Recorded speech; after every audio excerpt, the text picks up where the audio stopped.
uyda o'tirib qoldim deydi. O'sha paytda deydi nodonlik qilib ozgina ichkilikka berildim.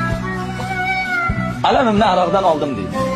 Yuragim siqilib, endi u paytda din rivojlanmagan, masjidlar bunaqa ko'p emas deydi.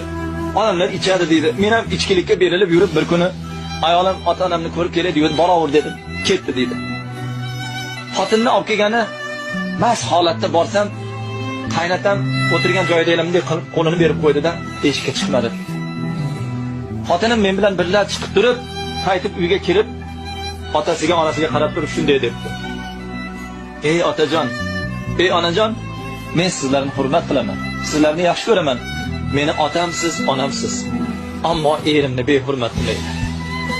Sizlardan so'ranaman, erim kelganda turib qo'yinglar o'rninglardan.